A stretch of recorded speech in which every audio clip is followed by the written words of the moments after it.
Hi, I wanted to take a couple of minutes to talk to you about Access and Challenge before you dive into the remainder of the resources that are listed. So, first off, you can always speed up the video if you like. Now, looking at this document, this is a Socratic Seminar preparation document that I gave students a few years back, and it was on the Emancipation Proclamation. Now you can see the task here is that they'll work through this hyperdoc. The three blue sources are required. The pink sources are helpful, but they're not required. And the green source is required for all students seeking honors. So, looking through here, I realized that there is not a whole lot in terms of access for students who might need additional scaffolds or supports. Instead, this leans more towards students who are at grade level for reading and writing, and those who are also seeking more of a challenge. So here is the honors option, right?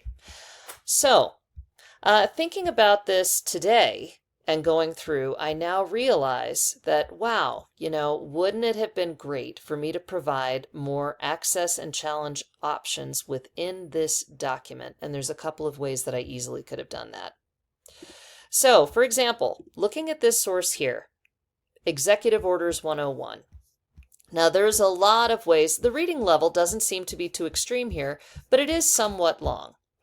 So, one thing that I could do is I could use a tool like Google Read Write, and I could go ahead and choose certain sections of the text, or I could use the accessibility features within Google Read Write to help students to access this longer article here. Now, in terms of challenge, there's not much I would do with this one beyond perhaps providing actual text from some of these writs and things that were put out by these various individuals, like Justice Roger Taney or Lincoln or whoever, to give a deeper dive on that.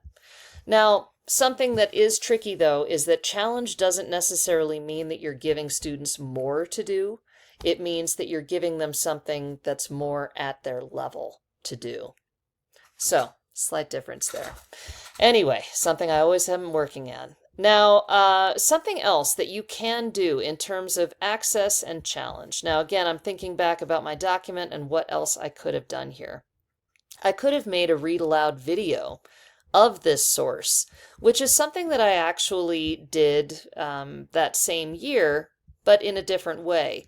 So this is when students were learning about the experiences of enslaved people, and they were reading slave narratives as primary sources. So you'll see here, this provides more in terms of access than the prior document.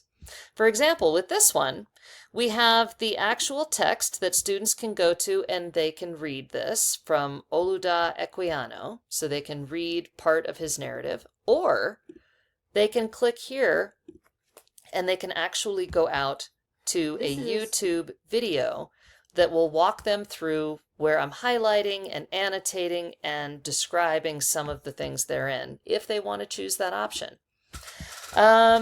Then for something like this, same deal. We have this piece from Harriet Jacobs' narrative, but you'll notice there's a couple of ways in which I provided access. One was I highlighted key parts that I thought were more important for them to focus on. So that's one.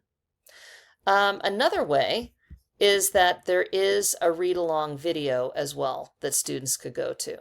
So this document does a much better job of providing access for students who might need it.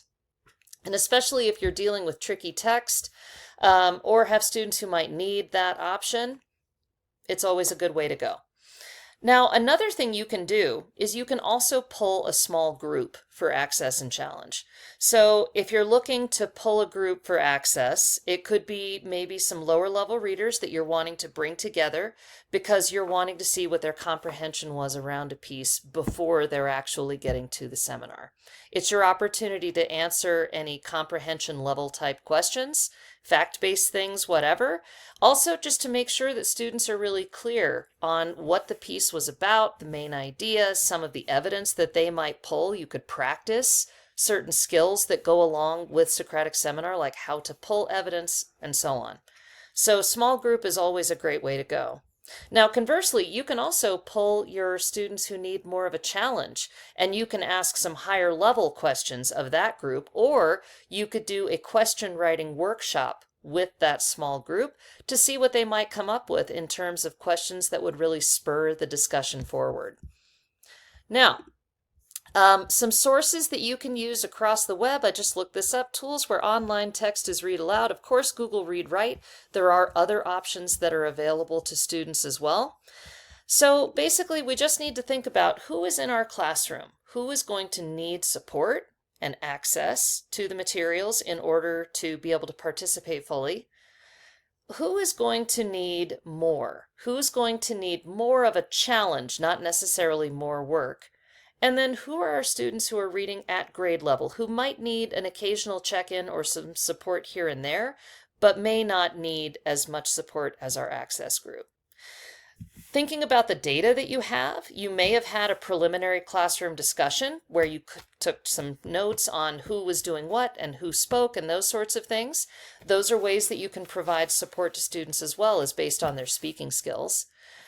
And then you can also take a look at data that you may have, such as map data, so that you can familiarize yourselves with students' reading levels and Lexile levels, and then figure out, well, what students may need what, so that you can really visit with them and maybe target them in terms of their needs. Anyway, just a little bit on access and challenge and how to make sure that all students are getting something that is rigorous for them at their level, that is an appropriate challenge for all, so that everybody has something to say.